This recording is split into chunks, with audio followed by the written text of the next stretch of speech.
میرے پیارے اسلامی بھائیوں، یاد رہے کہ دنیا سے جانے والوں کو یاد رکھنا چاہیے۔ آہستہ آہستہ یہ رسم بھی ختم ہوتی جا رہی ہے، بات بھی کم ہوتی جا رہی ہے۔ آپ دیکھیں کہ کتنے لوگ ہیں جن کے ماں باپ چلے گئے ہیں اور وہ سوچیں کہ وہ کتنا انہیں یاد کرتے ہیں، اور جب یہ بے رخی یہ دنیا دیکھتے ہیں، یہ نئے رنگی یہ دنیا دیکھتے ہیں، لوگوں کا بھول جانا دیکھتے ہیں، تو مزید دل پر ایک چوٹ لگتی ہے کہ یار جب میں چلا جاؤں گا، جب ہم چلے جائیں گے، تھوڑے دن تک، تھوڑے مہینوں تک، ہو سکتا ہے 1 سال تک کوئی یاد کرے گا، اس کے بعد کسی کا کچھ رکتا نہیں ہے، دنیا چلتی رہتی ہے۔ وہ کہتے نا، ایک قبر پر ایک کتبہ لگا ہوا تھا، مجھے لگتا تھا میں اہم تھا اور یہی میرا وہم تھا۔ ہمیں لگتا ہے میں بہت اہم آدمی ہوں، میرے جانے سے بڑا فرق پڑ جائے گا، میں نہیں ہوں گا تو بہت لوگوں کو امپیکٹ کریٹ ہوگا۔ یہ بھول ہے ہماری۔ دنیا پہلے سے چل رہی ہے اور اب بھی چلتی رہے گی۔ اب تو اور بے رخی ہو گئی ہے۔ پہلے چلے لوگ ماں باپ کو، مرنے والوں کو بہت یاد کرتے تھے، جیسے جیسے دن گزرتے جا رہے ہیں لوگوں کے بس صرف گھر والے، چونکہ وہ بہت کلوز ہوتے ہیں، ان کو شاید یاد زیادہ رہتا ہے، باقی دوست احباب دنیا والے تھوڑے عرصے کے بعد سب کی اپنی زندگی ہے، سب کا اپنا معمول ہے، اور یہ ہم سب کو احساس دلاتا ہے کہ میں اور آپ بھی جائیں گے اور پھر شاید دنیا میں یاد کرنے والا کوئی نہیں ہوگا۔ لیکن ہم کچھ ایسا کر کے کیوں نہ جائیں کہ کوئی یاد کرے یا نہ کرے، کوئی ثواب پہنچائے یا نہ پہنچائے، میں خود ایسا کر کے جاؤں کہ مرنے کے بعد قیامت تک مجھے خود ہی قبر میں ثواب ملتا رہے۔ اصل عقل مندی یہ ہے، جو دوسروں کے آسرے پہ جیتے ہیں نا کہ میرے مرنے کے بعد بچے ایصال ثواب کریں گے تو دوست کریں گے، بھائی میں خود اپنی فکر خود نہیں کر رہا تو میرے مرنے کے بعد کون میری فکر کرے گا؟ ہم سب کی عمر سے چھوٹے لوگ دنیا سے جا چکے ہیں۔ کبھی قبرستان جا کر چیک کر لینا، آپ کو چھوٹی سی قبر بھی ملے گی۔ وہ چھوٹی قبر کیوں ہوتی ہے؟ وہ چھوٹا بچہ ہوتا ہے جو دنیا سے چلا گیا ہے۔ جوانوں کی قبر بھی ملے گی، بوڑھوں کی قبر بھی ملے گی۔ ہر ایج کا بندہ آپ کے جاننے والوں میں سی دنیا سے گیا ہوگا، مگر ہم ہیں کہ غفلت کا پردہ ہٹتا ہی نہیں، خیال آتا ہی نہیں ہے کہ مجھے بھی مرنا ہے۔ شعر سارے بولتے ہیں کہ آگاہ اپنی موت سے کوئی بشر نہیں، سامان 100 برس کا ہے پل کی خبر نہیں، مگر ادراک نہیں ہے، زندگی کے معمولات میں فرق کوئی نہیں پڑتا۔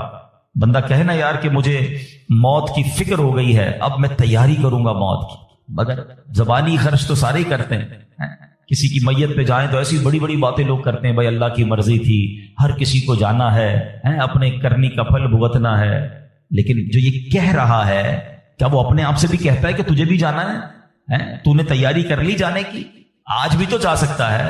اے میرے پیارے اسلامی بھائی، آج میں چاہوں گا، یہ موضوع بھی لوگوں کو پسند نہیں آتا، مجھے اندازہ ہے، یار کوئی تھوڑی سی اچھی اچھی باتیں کرو، ہم نعرے لگائیں، ہم جھومیں، اس موضوع پر زیادہ بات کرنا بھی لوگوں کو پسند نہیں ہے۔ عجیب کہانی ہے، ایسی حقیقت ہے موت، ایسی ریئلٹی ہے موت کہ جس سے انکار نہیں۔ دیکھیں ہمارے بہت سارے مذاہب سے اختلاف ہے، کچھ مذاہب ہیں جو نبی پاک کا معاذ اللہ انکار کرتے ہیں، کچھ قرآن کو نہیں مانتے، کچھ ایسے لوگ ہیں جو اللہ کو ہی نہیں مانتے ہیں۔ کتنے اختلاف ہیں لوگوں میں، دنیا بھر میں الگ الگ قسم کے ریلیجن ہیں، دہریت والے لوگ ہیں، کمیونسٹ لوگ ہیں، عجیب عجیب لوگ ہیں جن کا آپس میں ہمارا بڑا اختلاف ہے۔ معاذ اللہ کچھ لوگ ہمارے نبی کو آخری نبی نہیں مانتے، لیکن ایک حقیقت ایسی ہے جو دنیا کا ہر مذہب مانتا ہے، دنیا کی ہر قوم مانتی ہے، دنیا کا ہر بندہ، عقل مند ہو یا بے وقوف ہو، جناب پڑھا لکھا ہو یا جاہل ہو، مرد ہو یا عورت ہو، پاکستانی ہو یا امریکی ہو، all around the world everybody must acknowledge that۔ وہ کیا ہے؟ وہ سب مانتے ہیں کہ موت آ کر رہے گی، کسی کا اختلاف نہیں ہے۔ کوئی مذہب، کوئی آپ کو دنیا کی قوم ایسی نہیں ملے گی جو کہے نہیں جناب ہمارا ہم نہیں مانتے موت آئے گی۔ ایوریبڈی، ہر بندہ مانتا ہے۔ کتنی کمال کی ریئلٹی ہے۔ اچھا، سارے لوگ یہ بھی مانتے کہ پتہ نہیں کب آئے گی۔ ایک تو ہونا کہ بھائی کچھ لوگ کہتے ہیں ہاں موت آئے گی مگر ہم کو پتہ ہے، nobody knows، کسی کو بھی نہیں پتا کب آئے گی، یہ پتہ ہے آئے گی اور بچ کوئی نہیں سکتا۔ یہ ایسی ریئلٹی ہے، مگر پھر بھی اس پر بات کرنے کے لیے کوئی تیار نہیں ہے۔ ذرا 4 دوست مل کر موت پہ بات کرے کہ یار کوئی اور بات کرو یار۔ کمال ہے، آپ نے اور میں نے 1 مہینے بعد لاہور جانا ہو، 2 مہینے بعد یورپ جانا ہو، کسی کو بھی جانا ہو، وہ ابھی سے باتیں شروع کر دیتے ہیں، یار کیسے جائیں گے، فلائٹ کیسی ہوگی، ٹرین کا ٹکٹ ملے گا کہ نہیں، وہاں جہاز، وہاں کرنسی کون سی چلے گی۔ اچھا، صرف نیت کی ہے اور باتیں شروع، ڈسکشن شروع، مشورے شروع، جب تک جائیں گے نہیں روز باتیں کریں گے۔ ادھر جانا نہیں جانا پتہ نہیں ہے، مگر تم روز بات کر رہے ہو۔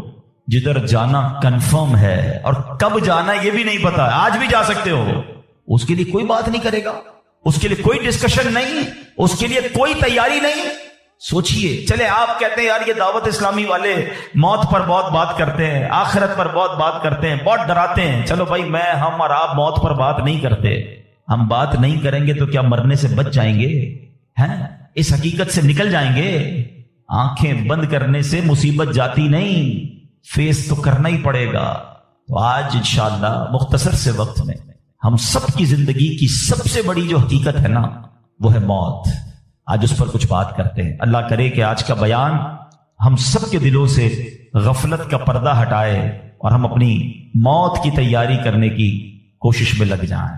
امام محمد غزالی علیہ رحمت اللہ الوالی لکھتے ہیں کہ بنی اسرائیل کا ایک بڑا مغرور شخص تھا، بڑا ایروگنٹ تھا، بڑا اس کا کر و فر تھا. ایک بند کمرے میں بیٹھا تھا. اچانک ایک شخص کمرے میں داخل ہوا اور اس مغرور شخص کی طرف لپکا. وہ بڑا تکبر والا آدمی تھا. وہ بڑا غصے میں آ گیا اور کہتا کہ تم ہو کون؟ میرے کمرے میں آ کیسے گئے؟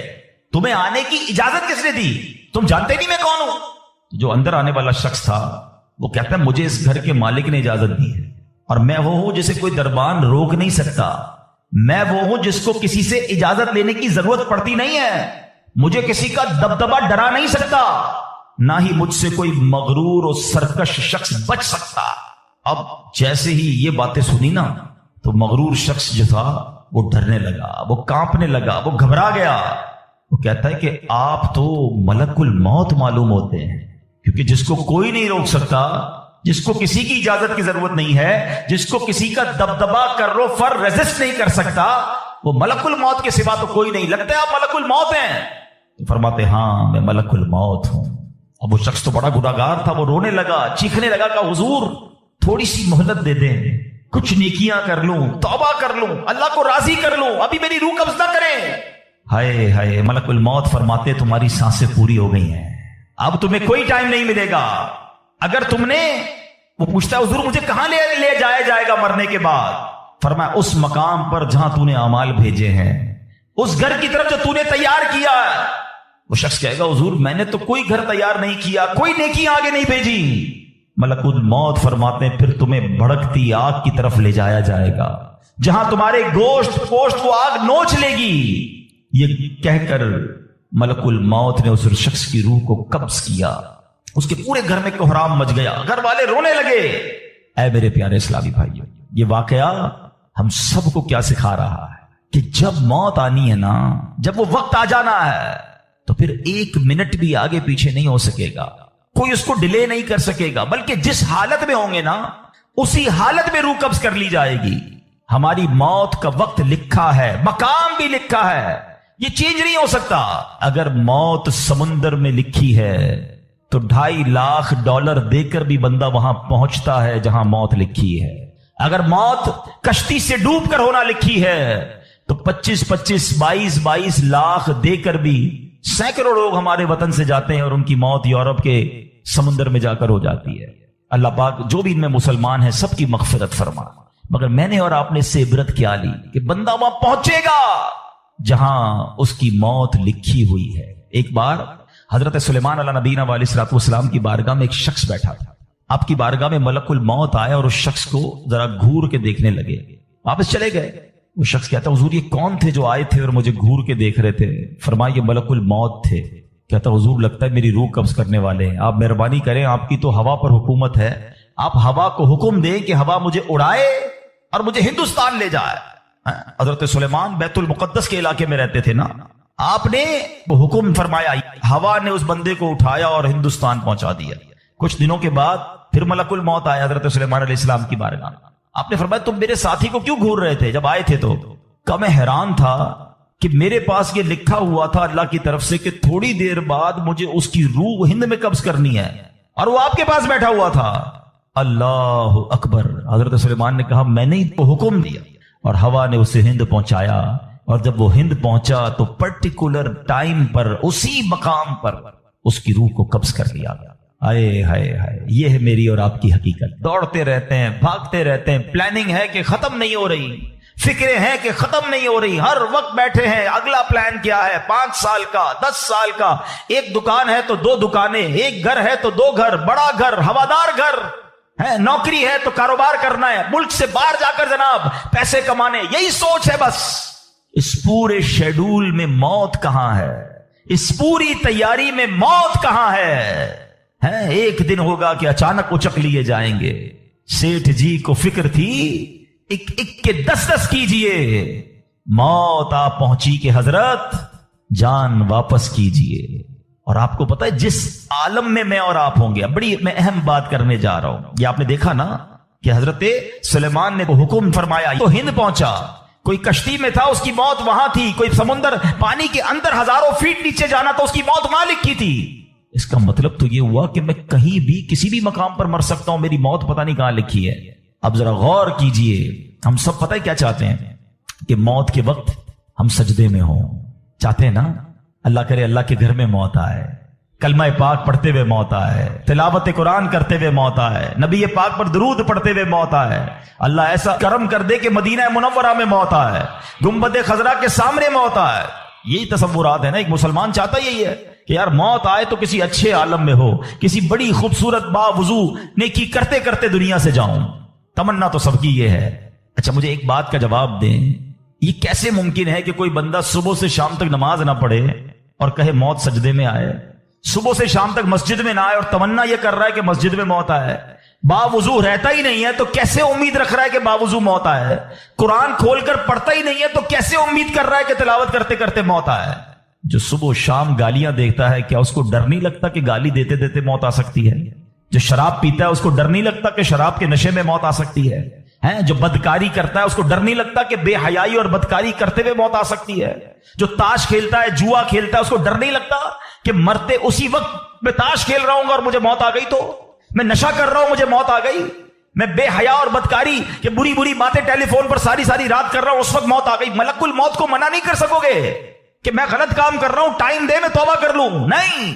جو سجدے میں ہوگا وہ سجدے میں اٹھایا جائے گا، جو درود پڑھتے پڑھتے جائے گا وہ درود پڑھتے پڑھتے اٹھایا جائے گا۔ سوچے وہ جو شراب میں جائے گا، نشے میں جائے گا، ادھر کیسے اٹھایا جائے گا؟ اب اس کا آسان حل پتہ ہے کیا ہے؟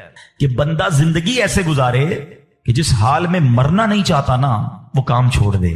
عقل مندی یہ ہے کہ اپنے دن کا شیڈیول ایسا بنائے کہ میں وہ کام ہی نہ کروں جس میں مرنا نہیں چاہتا، ورنہ میں روک نہیں سکوں گا موت کو۔ آپ چاہتے ہیں اچھی موت ہو؟ میں بتاتا ہوں کس کی اچھی موت آ سکتی ہے۔ جو ماشاءاللہ 5 ٹائم پابندی سے نماز پڑھتا ہے، جو روزانہ تلاوت قرآن کرتا ہے، جو بار بار تسبیح نکال کر تسبیح بھی پڑھتا ہے، درود بھی پڑھتا ہے، جو دکان پر بھی جاتا ہے تو نماز کا ٹائم ہو تو نماز کے لیے کھڑا ہو جاتا ہے، جو حلال روزی کماتا ہے، جو گناہوں سے اپنے آپ کو بچاتا ہے، ارے اس کی تو 24 گھنٹے میں کبھی بھی موت آنی ہے۔ سبحان اللہ، وہ رات کو سوتا ہے تو باوضو سوتا ہے، اس نیت سے سوتا ہے کہ فجر میں اٹھنا ہے، رات کو بھی جائے گا تو انشاءاللہ شہید کا مرتبہ پائے گا، دن میں کسی وقت موت آئے گی تو کوئی اچھا ہی کام کر رہا ہوگا نا۔ اب آپ سوچ لیں کس عالم میں مرنا ہے۔ اچھا ایک اور دل پر چوٹ کرنے والا جملہ سن لو، کون کون چاہتا ہے مرتے وقت زبان پر کلمہ طیبہ جاری ہو؟ ہائے ہائے، فضیلت پتہ ہے کیسی ہے؟ حدیث پاک میں آتا ہے جس کی زبان پر، حدیث کا مضمون ہے، آخری کلمہ لا الہ الا اللہ ہوگا، دخل الجنہ، وہ جنت میں داخل ہو جائے گا۔ ہم ہر مسلمان چاہتا ہے، ٹھیک ہے؟ آپ سب نے ہاتھ اٹھایا کہ آپ سب چاہتے ہیں مرتے وقت کلمہ پاک زبان پر ہو۔ اب ہاتھ نہیں اٹھانا، آپ سے پوچھ رہا ہوں، اپنے آپ سے پوچھ رہا ہوں، آج پورے دن میں کتنی بار کلمہ پڑھا ہے؟ اس پورے ہفتے میں کتنی بار کلمہ پڑھا ہے؟ عجب کہانی ہے ہماری، یقین کریں عجب کہانی ہے۔ مرتے وقت سب کو کلمہ چاہیے، زندگی میں کلمہ پڑھنے کا ٹائم نہیں ہے۔ اللہ اکبر۔ سکرات کو جانتے ہو کیسا ہوگا؟ زبانیں سخت ہو جائیں گی، بندہ اتنی تکلیف میں ہوگا کہ کوئی لفظ ہی نہیں نکلتا منہ سے۔ ہمارا تو بخار میں لفظ نہیں نکلتا، سکرات کی کیا بات کروں میں؟ جس وقت زبانیں بھاری ہوں گی کلمہ کیسے ادا ہوگا جب تم نے زبان کو عادی نہیں بنایا؟ ہاں، ایک بزرگ کا بڑا پیارا کال میں نے سنا تھا، وہ فرماتے ہیں اپنی زبان کو کلمے کا عادی بناؤ، جس وقت سکرات کا عالم ہوگا زبان بھاری ہوگی اس وقت بھی کلمہ جاری ہو جائے گا۔ مبارک ہونے جو روز کلمہ پاک کم از کم ایک تسبیح تو پڑھ لیا کرے یار۔ 100 بار کلمہ پڑھنے میں دیری کتنی لگتی ہے؟ کلمہ پاک اچھا افضل الذکر، حدیث پاک میں کہا گیا سب سے بہترین ذکر جو ہے وہ لا الہ الا اللہ ہے۔ کتنا کرتے ہیں ہم؟ سوچے نا، ہم اب اپنے آپ کو کتنا دور رکھے ہوئے ہیں اپنی موت کی تیاری سے، اپنی آخرت کی تیاری سے، اپنی قبر کو روشن کرنے کی تیاری سے۔ نہ کریں میرے پیارے اسلامی بھائیوں ایسا۔ صرف دنیا نہیں ہے، ہم اس دنیا میں آئے ہیں نا، قرآن کہتا ہے، سورہ ملک پڑھتے رہتے ہو نا، قرآن میں رب کیا فرماتا ہے؟ الذی خلق الموت والحیات لیبلوکم ایکم احسن عملا. اللہ اکبر. اس میں کیا فرمایا رب نے؟ جس نے موت اور زندگی پیدا کی کہ تمہاری جانچ ہو کہ تم میں کس کا کام زیادہ اچھا ہے. میں اور آپ جو آئے نا دنیا میں, واٹ از دا ریزن؟ موت اور زندگی کو پیدا کرنے کا مقصد یہ ہے کہ چیک کیا جائے کون اچھے کام کر کے آتا ہے. یعنی آسان لفظوں میں ہم سب کو امتحان کے لیے بھیجا گیا ہے. ہم اس دنیا میں آئے ہیں, ہمارا ٹیسٹ ہو رہا ہے. آپ کا یار اتنا بڑا ٹیسٹ؟ ہاں, یہ 50 60 70 سال کا ٹیسٹ ہے. اور اس کے بعد جو اچھے اعمال لے کر جائے گا, 3-4 گھنٹے کے امتحان کے بعد ایک کلاس آگے بڑھتے ہو نا, ایک آپ کا درجہ آگے بڑھتا ہے. تھوڑا ٹیسٹ بڑا ہے مگر انعام ایسا ہے کہ جنت میں داخل ہو گئے تو پھر کبھی نکالے نہیں جائیں گے.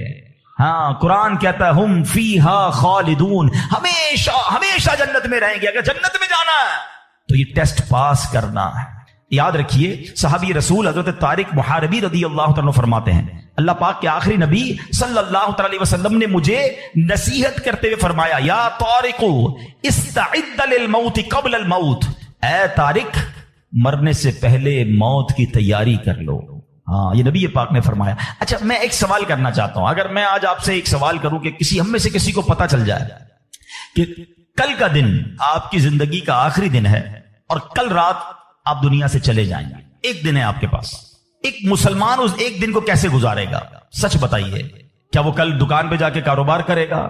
کیا وہ کل جا کے پیسے ڈبل کرنے کی کوشش کرے گا؟ کیا وہ کل جا کے فرنیچر مارکیٹ میں فرنیچر بنوائے گا؟ یا کل جا کے ماد اللہ دوستوں کے ساتھ فلم دیکھنے گیا چاہے گا چلو یار آخری دن ہے ذرا موج مزے کر لوں؟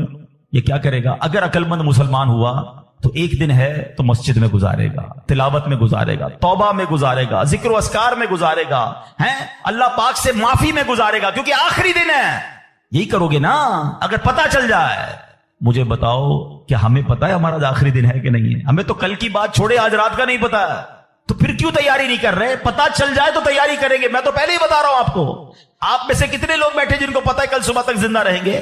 مجھے بھی نہیں پتا, آپ کو بھی نہیں پتا. جب پتہ ہی نہیں ہے تو پھر کیوں تیاری نہیں کر رہے؟ پھر کیوں توبہ نہیں کر رہے؟ پھر کیوں حرام کی طرف ہم جاتے ہیں؟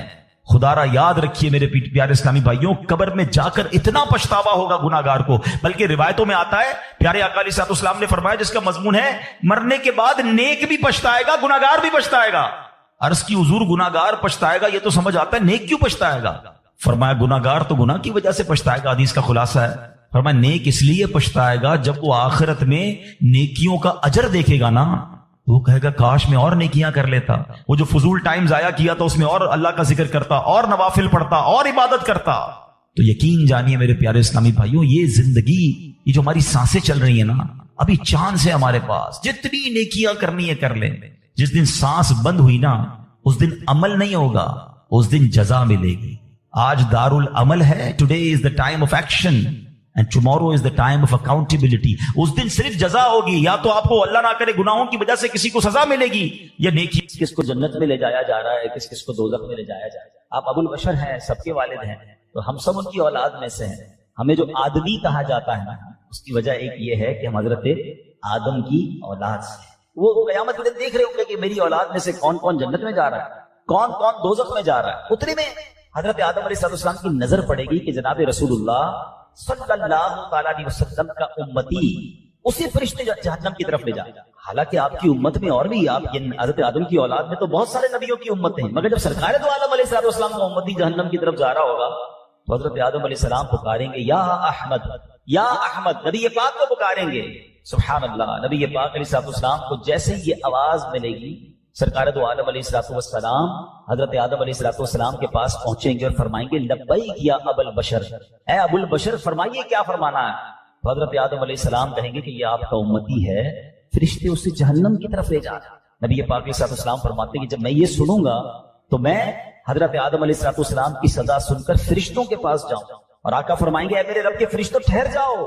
فرشتے عرض کریں گے یا رسول اللہ صلی اللہ علیہ وسلم, ہم تو محکوم ہیں, ہمیں جو آرڈر ہوتا ہے ہم وہ کرتے ہیں, ہم اللہ کی نافرمانی تو نہیں کرتے, ہمیں یہ حکم ملا ہے تو ہم فرشتے کس کو لے کر جہنم میں جا رہے ہیں. اب نبی پاک علیہ السلام اپنے مبارک ہاتھ سے اپنی داڑھی کو پکڑ کر عرش الہی کی طرف رخ کر کے عرض کریں گے اے میرے رب کیا تو نے مجھ سے وعدہ نہیں فرمایا کہ میری امت کے معاملے میں مجھے غمگین نہیں کرے گا؟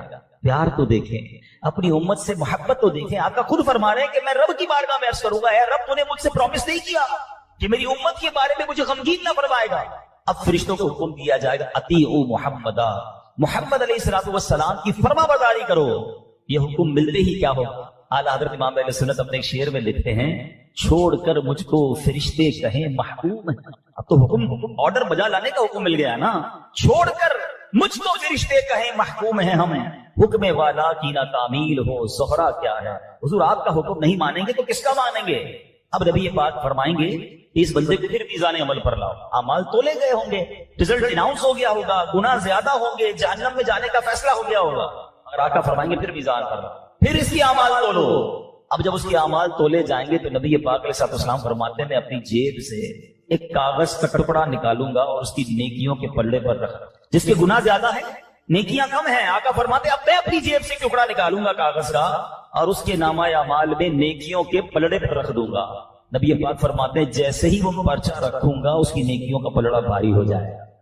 اچھا اب جیسے ہی یہ سارا کچھ منظر ہوگا تو محشر میں ایک شور برپا ہو جائے گا، کامیاب ہو گیا، نیکیوں کا پلڑا بھاری ہو گیا، اب اسے جنت میں لے جاؤ۔ سبحان اللہ، اسی کلام کا شعر ہے نا، سب کے اس رحم کے اس سایہ دامن پہ نثار، سب کے اس رحم کے اس سایہ دامن پہ نثار، اپنے بندے کو مصیبت سے بچایا کیا۔ اچھا اب یہ سارا ماجرا تو ہو جائے گا، مگر کمال یہ ہے کہ جس بندے کا یہ معاملہ ہوگا نا وہ نہیں پہچانا ہوگا ابھی یہ ہے کون سی ہستی جنہوں نے میرا اس مصیبت میں ساتھ دیا، آرڈر ہو چکا ہے، جہنم فرشتے لے جا رہے ہیں، انہوں نے آ کر انٹرسپٹ کیا، میری نیکیوں کا پلڑا بھاری کیا، میرا جنت کا آرڈر نکل آیا۔ اب وہ فرشتے جب جنت کی طرف لے جائیں گے نا، رکو تو صحیح، مجھے پہلے ان سے ملنے تو دو، یہ ہے کتنی پیاری ہستی، اس مصیبت میں میرے کام آئے ہیں۔ سرکار دو عالم علیہ السلام کی بارگاہ میں حاضر ہو کر وہ شخص عرض کرے گا میرے ماں باپ آپ پر قربان، کا چہرہ کتنا نورانی ہے، آپ کتنے حسین ہیں، آپ کیسے اعلیٰ اخلاق والے ہیں، آپ نے میرے آنسوؤں پر رحم کھایا ہے، میرے گناہ معاف کروائے ہیں۔ حضور اپنا تعارف تو کروائیے، آپ کون ہیں؟ اللہ اکبر۔ سرکار دو عالم علیہ السلام فرماتے ہیں میں اسے جواب دوں گا میں تیرا نبی محمد صلی اللہ تعالی علیہ وسلم ہوں، اور یہ وہ تیرا درود پاک ہے جو تو نے مجھ پر پڑھا تھا، میں نے آج ہی یہ دل کے لیے تمہارے لیے سیو کر کے رکھا ہوا۔ اللہ اکبر، اللہ اکبر۔ دو باتیں سیکھنے کو مل رہی اس حدیث میں، ایک کہ درود پاک کتنی کمال کی چیز، یہ نیکیوں کا پلڑا بھاری بنانے والا عمل، یہ اللہ کی رضا حاصل کرنے والا عمل ہے، اس سے بگڑے کام سنور جاتے ہیں۔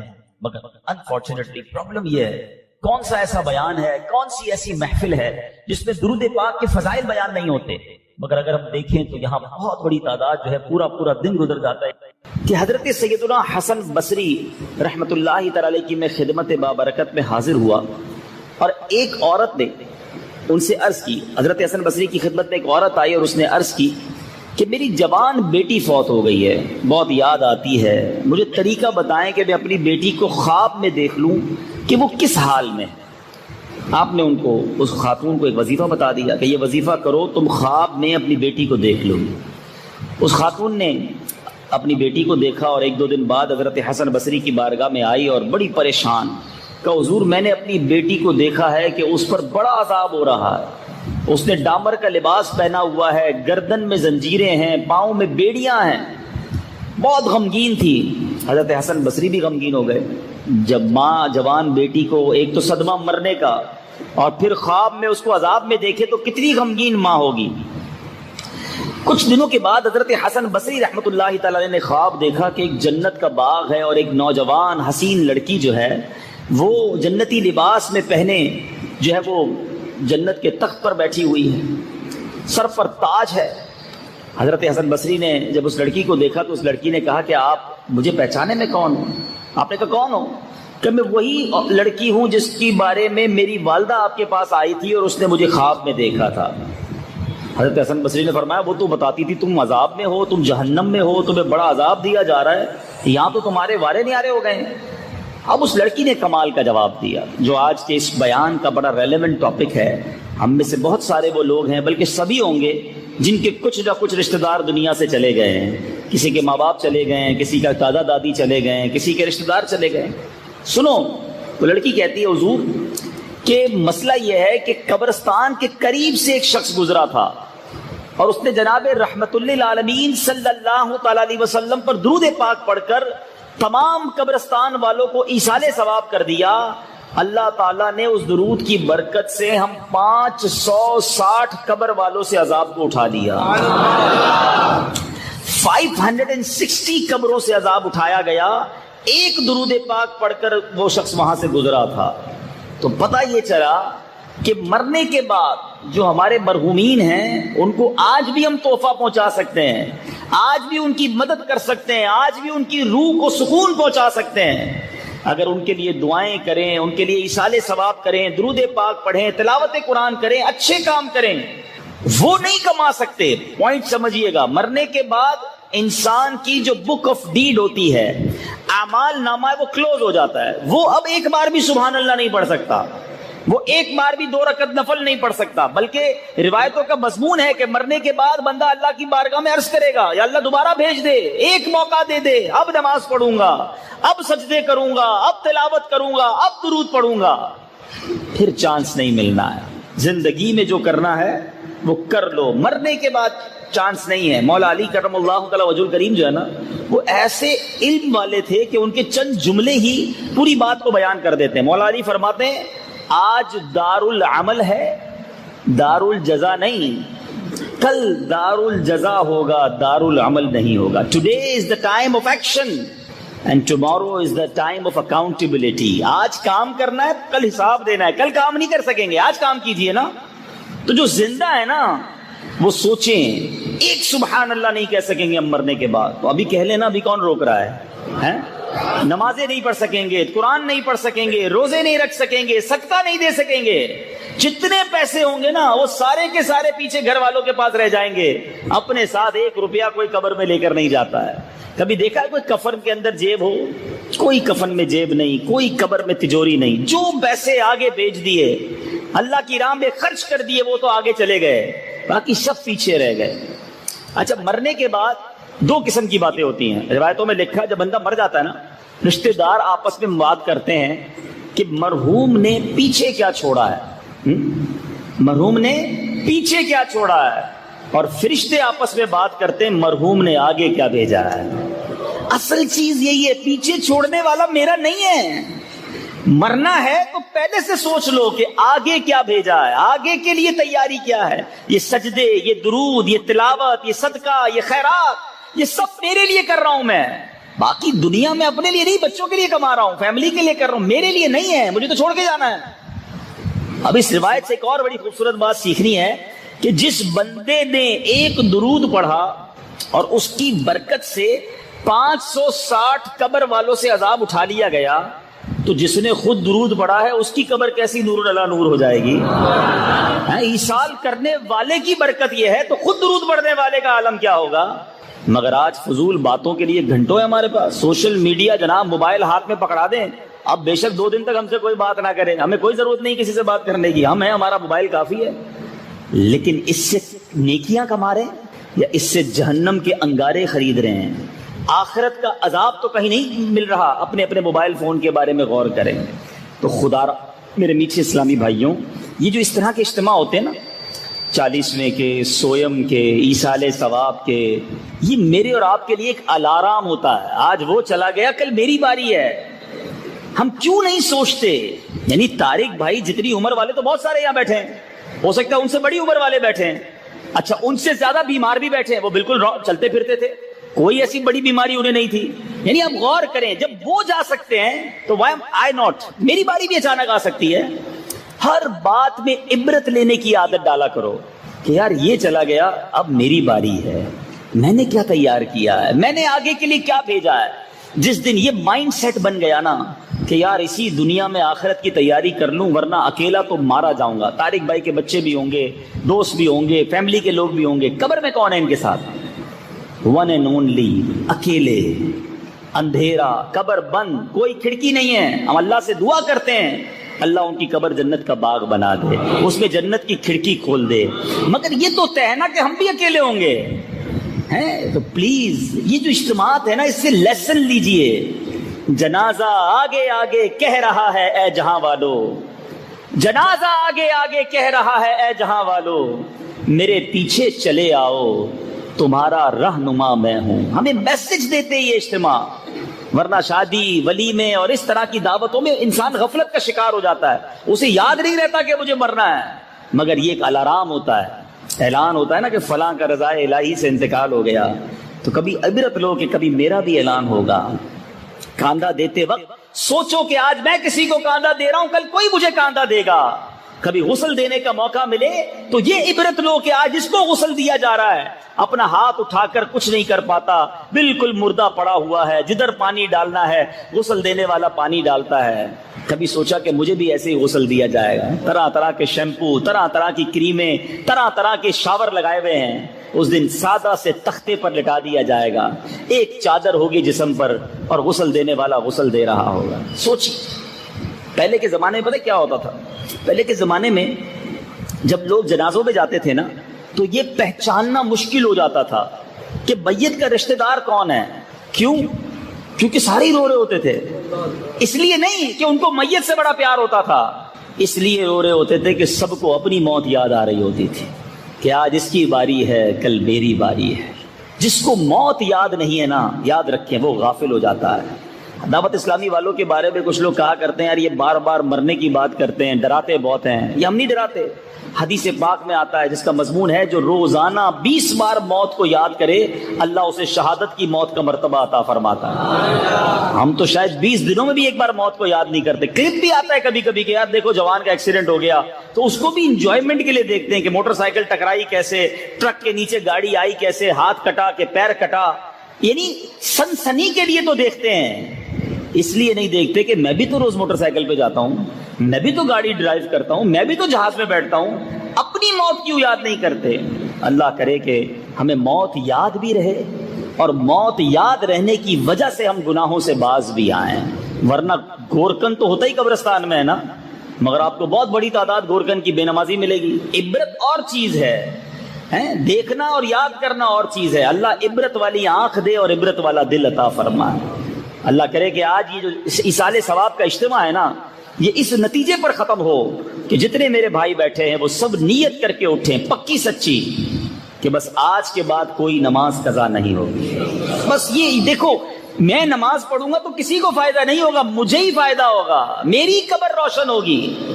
لیکن نمازیں چھوٹ جاتی ہیں، نہیں پڑھتے نماز، حرام کام پھر بھی نہیں چھوٹتے، حرام روزی پھر بھی نہیں چھوٹ رہی، جھوٹ بولنا پھر بھی نہیں چھوٹ رہا، حرام بد نگاہی، فلمیں، ڈرامے، موبائل فون پر عجیب و غریب مناظر پھر بھی نہیں چھوٹ رہے۔ ایسا لگتا ہے مرنا ہی نہیں ہے۔